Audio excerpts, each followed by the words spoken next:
Hey everyone, welcome to Dart Programming Series. এটি dirt programming সিরিজের 4 নম্বর video. আমাদের আজকের ভিডিওর টপিক হচ্ছে ভেরিয়েবল। প্রিভিয়াস ভিডিওতে আমরা আলোচনা করেছিলাম কিওয়ার্ডস এন্ড ডার্টস এর বেসিক রুলস সম্পর্কে। আপনারা যদি সেই ভিডিওটি দেখে না থাকেন, আমার রেকমেন্ড থাকবে আগে সেই ভিডিওটি দেখে নিন। সো ভেরিয়েবল কি?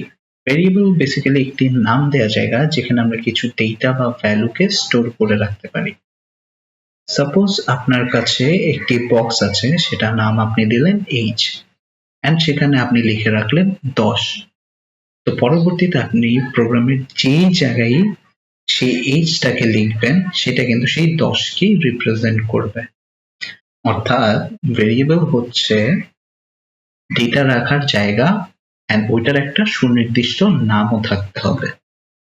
আমি যদি ভিজুয়াল স্টুডিও কোডে দেখাই, সেটা হচ্ছে ভয়েড মেইন,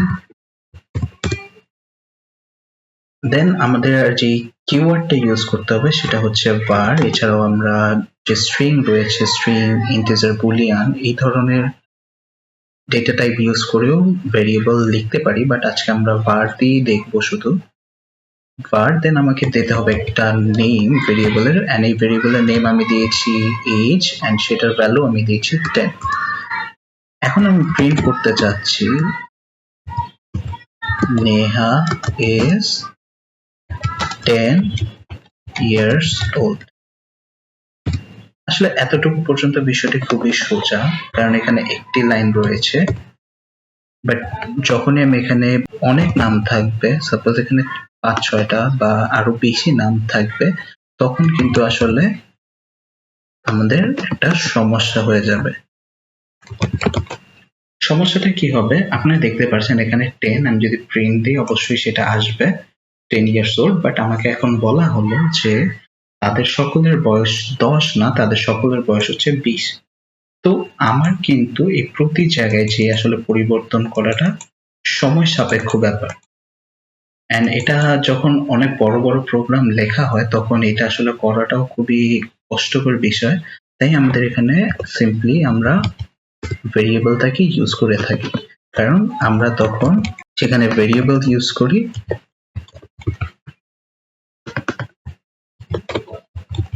এখন আমি যদি ভেরিয়েবল ইউজ করি তাও কিন্তু আমার এখানে 10 দেখাবে। এখন আমাকে বলা হলো যে তাদের বয়স 10 নয়, তাদের বয়স 20। সো আমার কিন্তু এখন সব জায়গায় যে পরিবর্তন করতে হচ্ছে না, অর্থাৎ আমার এই লাইনে যে নেহাস, এইচ, রাকিব, এদের প্রত্যেকের বয়স পরিবর্তন করা লাগছে না। আমি শুধু আমার ভেরিয়েবলের ডেটাটাতে পরিবর্তন করে যদি আমি রান করি, আপনারা কিন্তু দেখতে পাচ্ছেন অলরেডি বয়স চেঞ্জ হয়ে গিয়েছে। সো এটাই হচ্ছে ভেরিয়েবলের সুবিধা। এখন ভেরিয়েবলের কিছু রুলস এন্ড রেগুলেশনস রয়েছে। সাপোজ ভেরিয়েবলের নাম ডিক্লেয়ার করার সময় আমরা কোনো ধরনের স্পেস বা কোনো এক্সট্রা স্পেশাল ক্যারেক্টার ইউজ করতে পারবো না, তবে আমরা underscore and dollar sign use করতে পারবো। যেমন আপনারা এখানে দেখতে পাচ্ছেন আমরা এইজ দিয়েছি, এন্ড আমি যদি এখন এখানে লিখি var my country is equals to Bangladesh, আপনারা দেখতে পাচ্ছেন এখানে কিন্তু আসলে ভেরিয়েবলটা ডিক্লেয়ার হয়নি, কারণ আমি এখানে কিন্তু স্পেস দিয়েছি।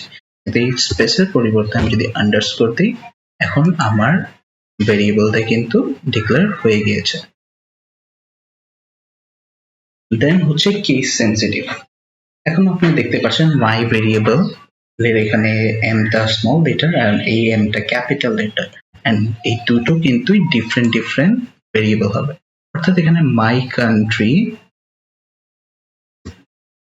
একটা ভেরিয়েবল, দেন হচ্ছে var my country is suppose USA। এখন আমি যদি প্রিন্ট করি তাহলে কিন্তু আমার দুটো ডিফারেন্ট কান্ট্রি আসবে। আমি এগুলো ডিলিট করে দিচ্ছি, তাহলে বুঝতে সুবিধা হবে। print my country is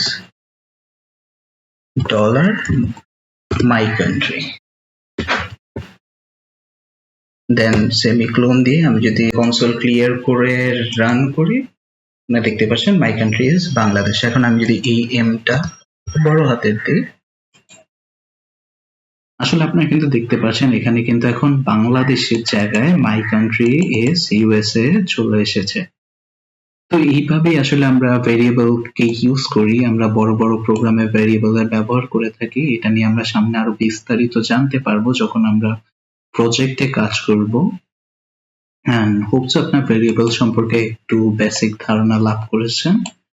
আমরা ভেরিয়েবলকে কিভাবে ডিক্লেয়ার করতে হয় সেই সম্পর্কে আমরা জেনেছি। সো ফাইনালি বলতে গেলে ভেরিয়েবল হচ্ছে প্রোগ্রামিং এর বেসিক বিল্ডিং ব্লক।